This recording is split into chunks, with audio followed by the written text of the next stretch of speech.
സാഹചര്യത്തിൽ സ്വർണ്ണവില ഇനിയും മുകളിലേക്ക് ഉയരുമെന്ന് തന്നെയാണ് വിദഗ്ധർ പറയുന്നത്. ഇന്ന് വെല്ലുവിളിയായി ആഭരണമായി സ്വർണം വാങ്ങുമ്പോൾ സ്വർണത്തിന് വിലയ്ക്ക് പുറമെ പണിക്കൂലി കൂടി കൊടുക്കേണ്ടി വരും. മാത്രമല്ല, ഒരു പവൻ പഴയ സ്വർണം വിറ്റാൽ എത്ര രൂപ കിട്ടുമെന്നും നോക്കേണ്ടതുണ്ട്. കേരളത്തിൽ സ്വർണ്ണവില കഴിഞ്ഞ ദിവസം 3 തവണ ഉയർന്ന് ഞെട്ടിച്ചു. എന്നാൽ പിന്നീട് ഇടിയുന്നതാണ് കണ്ടത്. ഇന്ന് ഒരു പവൻ സ്വർണത്തിന് 1,13,160 രൂപയിലാണ് വ്യാപാരം പുരോഗമിക്കുന്നത്. 22 ക്യാരറ്റ് സ്വർണത്തിന്റെ വിലയാണ് ഇത്. 1,680 രൂപയാണ് ഇന്ന് മാത്രം കുറഞ്ഞിരിക്കുന്നത്. അതേസമയം ഗ്രാമിന് 210 രൂപ കുറഞ്ഞ് 14,145 രൂപയിലും വ്യാപാരം നടക്കുകയാണ്. അങ്ങനെ 18 ക്യാരറ്റ്, 14 ക്യാരറ്റ്, 9 ക്യാരറ്റ് എന്നിങ്ങനെയെല്ലാം സ്വർണത്തിന് വിലയിൽ വലിയ മാറ്റമാണ് സംഭവിച്ചിരിക്കുന്നത്. വെള്ളിയുടെ വിലയിൽ ഇന്ന് മാറ്റം രേഖപ്പെടുത്തിയിട്ടില്ല. ഗ്രാമിന് 325 രൂപയിലാണ് വ്യാപാരം. സ്വർണത്തെ ഇന്ന് പലരും കണക്കാക്കുന്നത് സുരക്ഷിത നിക്ഷേപം എന്നായിട്ടാണ്. നേരത്തെ തന്നെ കയ്യിൽ നിക്ഷേപമായി സ്വർണം കരുതിയവരെ സംബന്ധിച്ച ഈ തീരുമാനം ശരിയായിരുന്നുവെന്നാണ് പൊതുവെ വിപണി വിദഗ്ധർ പറയുന്നത്.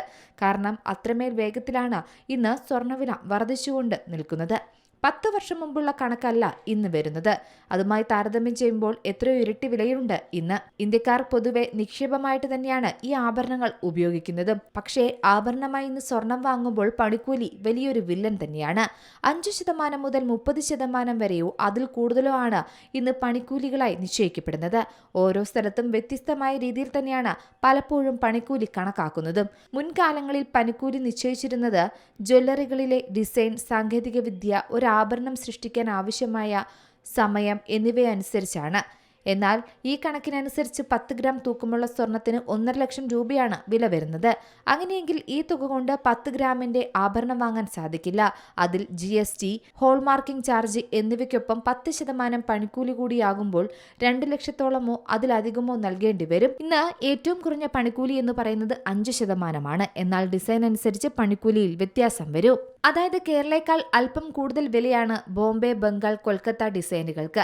അതിനു മുകളിലാണ് നെഗാസ്, ചെട്ടിനാട്, ആന്റിക്, ടർക്കിഷ് തുടങ്ങിയ ഡിസൈനുകൾ വാങ്ങണമെങ്കിൽ. ഇതിൽ മോഡൽ അനുസരിച്ചുള്ള പണിക്കൂലി വ്യത്യസ്ത ജ്വല്ലറികളിൽ വ്യത്യസ്തമാണെന്നാണ് ഉപഭോക്താക്കൾ പറയുന്നത്. ഇത് വ്യാപാരികൾക്കിടയിലും പലപ്പോഴും ചർച്ചയാകുന്ന വിഷയമാണ്.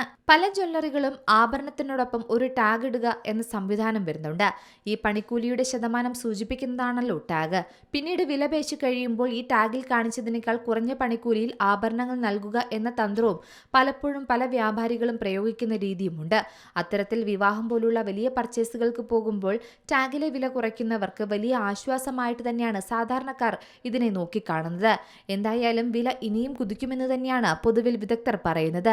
എന്നിരിക്കെ വിവാഹം പോലുള്ള ആവശ്യങ്ങൾക്ക് സ്വർണം വാങ്ങാൻ ഉദ്ദേശിക്കുന്നവർക്ക് ജ്വല്ലറിയിൽ നൽകുന്ന അഡ്വാൻസ് ബുക്കിംഗ് സേവനം ഉപയോഗപ്പെടുത്തുന്നത് നല്ലതായിരിക്കും.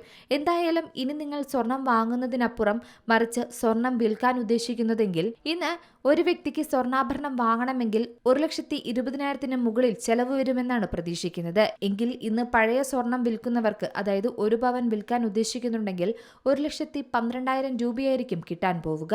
തങ്കത്തിലെ വില അടിസ്ഥാനമാക്കിയാണ് പഴയ സ്വർണം വില നിശ്ചയിക്കുന്നത്. എന്തായാലും വിപണി വിദഗ്ധർ പറയുന്നതനുസരിച്ച് കയ്യിലുള്ള സ്വർണം ഉടനടി വിൽക്കാതിരിക്കുന്നതാണ് നല്ലത്. Business desk, Zee Malayalam news. ഏറ്റവും പുതിയ വാർത്തകളും വിശേഷങ്ങളും വിരൽ തുമ്പിലറിയാൻ സീ മലയാളം ന്യൂസ് എല്ലാ ഡിജിറ്റൽ പ്ലാറ്റ്ഫോമുകളിലും ലഭ്യം.